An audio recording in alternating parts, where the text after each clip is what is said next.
السلام علیکم ورحمة الله وبرکاتو. د موبایل متعلق د مسایلو سلسله شروع ده. شاید تاسو به زموږ نورې ویډیوګانې هم کتلې وي، نورې مسایل به هم تاسو کتلې وي. دا تقریبا 14 نمبر مسله ده چې موږ بیانوو.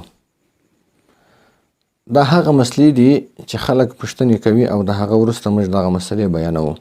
نو اوس موږ چونکې د موبایل متعلق سلسله شروع کړې ده، که چیرې تاسو د موبایل متعلق یو پوښتنه لرئ، یو سوال لرئ، نو تاسو هم پوښتنه کولی شئ. 14 نمبر مسله دغه ده چې کله پر موبایل باندې تاله یو سړی ټلیفون درله راوکړي، ګنټۍ درکړي، نو ته ټلیفون پورته کړې او په اول سره دته هیلو ووایې، یعنې هیلو څنګه. دغه هیلو ویل دا پر موبایل باندې څنګه دی، د دې شرعي حیثیت څه دی، دا ویل جایز دی نه دی جایز، ویل پکار دی که نه دی پکار، که یو سړی وویل بیا به د دې ګناهګار دی او که نه دی ګناهګار. جواب: چې کله یو سړی تاله ټلیفون راوکړي نو ته ټلیفون پر پورته کړې پر ده باندې او ته هیلو ورته ووایه، نو دا هیلو ویل دا خلاف سنت کار دی. یعنی دې ته موږ حرام نسو ویلی، حرام خو نه دی، لیکن دا خلاف سنت کار دی. ولې خلاف سنت دی؟ ځکه چې د نبی علیه السلام حدیث دی، سنن ترمذی ابواب الاستئذان والآداب باب السلام قبل الکلام. په دې کې امام ترمذی رحم الله یو حدیث نقل کړی دی د جابر بن عبدالله رضی الله عنه په حوالې سره. جابر بن عبدالله رضی الله تعالی عنه فرمایي: قال رسول الله صلی الله علیه وسلم السلام قبل الکلام.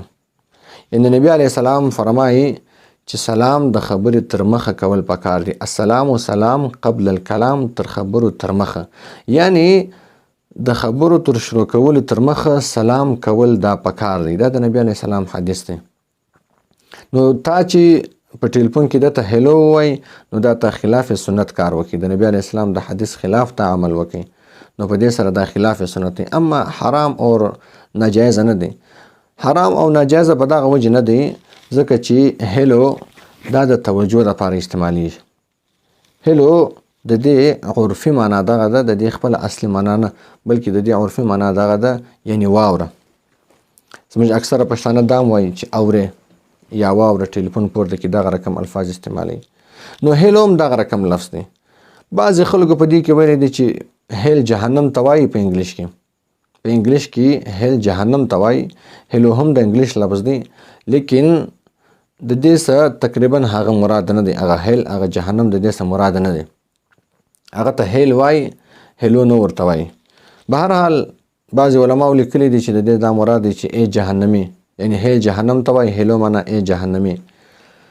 هغه پر خپل ځای باندې خبره ده، لیکن موږ چې څومره تحقیق کړی دی، هیلو هغه څه جهنمي مراد نه دی، بلکې جهنم ته هیل وایي په انګلیش کې.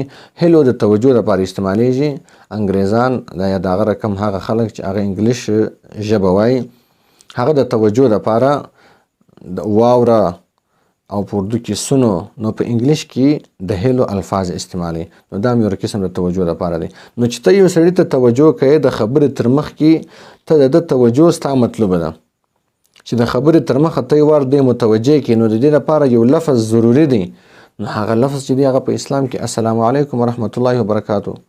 پر دې باندې تا ته هم نیکیانې در ملاویږي، او چې کوم سړي سره ته خطاب کوي، خبرې کوي، هغه سړي ته هم نیکیانې ور ملاویږي. السلام علیکم ورحمة الله وبرکاتو دې څه معنا ده؟ یعنی پر تا باندې دې سلام وي، رحمتي دې وي د الله د طرفه. ګوره اسلام څومره ښایسته دین دی. د خبرې شروع لا د داسې الفاظ کوي چې په هغه کې د دواړو فایده وي. پر تا دې سلام وي، دی وی وعلیکم السلام، پر تا دې هم سلامتي وي. نو چې دا دواړه خبرې هم سره وکړي، دغه بعد بیا خپل کلام سره شروع کړي. په حدیث کې هم دغه رقم راځي، لکه ما چې څنګه تاسو ته حدیث پیش کړي د جابر بن عبدالله رضی الله تعالی عنه حدیث. نو سلام کول دا پکار دی. د نور الفاظو پر دې باندې چې هیلو وایه یا بل شی وایه یا بل شی وایه، نو سلام سړی وکړي. ها، د سلام هم هغه سلام چې کوم سنت سلام دی، یعنی السلام علیکم ورحمة الله وبرکاتو، یا خالی السلام علیکم ورحمة الله، یا خالی السلام علیکم. زموږ ځینې خلک سلام غلط ادا کوي. بعضې السلام علیکم وایي، بعضې السلام علیکم وایي، بعضې سلام علیکم وایي، سلام علیکم. په پښتنو کې اکثره دا عادت دی سلام علیکم. د دې ډېره غلطه معنا راځي.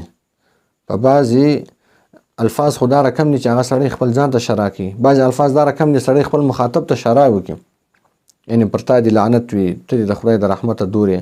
بعضې الفاظ خو دا رقم دي سړی بالکل په دغه کېږي، د ایمان اگر سره ور نږدې کېږي چې واوسي. نو سلام سم ادا کول پکار دی. السلام علیکم ورحمت الله وبرکاته یا السلام علیکم ورحمت الله، چې خالص سلام علیکم وایه، په دې سره هم ستا سلام ادا سو. او دویمه خبره دا ده چې سلام دا د اسلام شعار دی. شعار دې ته وایي چې یو شی په یو شي باندې ښایسته وي، په هغه باندې معلوم وي، نشاني وي. لکه مناره، دا د اسلام شعار دی چې پر مسجد مناره ولاړ وي، ته د لیرې څه وګورې نو ته په دې باندې پوهېږې چې دغه د مسلمانانو ځای دی. یعنې ته پر دغه مناره باندې مسلمان پیژنې، اسلام پیژنې، نو دې ته شعار ویل کېږي چې ته پر یو شي باندې ته هغه بل وپېژنې. او دغه رقم اذان دا هم د اسلام شعار دی چې یو ځای په یو محله کې اذان شروع وي نو ستا دستي دا په ذهن کې راځي چې دا د مسلمانانو محله ده. نو سلام هم د اسلام شعار دی. په سلام سره هم سړی معلومیږي چې دا مسلمان دی که غیر مسلم دی. نو چې ته یو چا ته سلام ورواچې نو دغه دستي دا سر خلاصېږي چې دا مسلمان دی.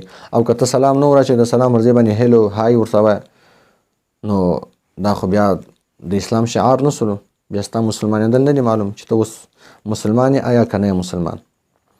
نو د شعار په طور باندې هم سلام استعمالول دا ډیر افضل او ډیر بهترینه کار دی. د هیلو څخه ځان ساتل پکار دی. اما ګناه نه ده کې سړی وکړي هیلو استعمال کې هم جواز لري، مسله نه ده.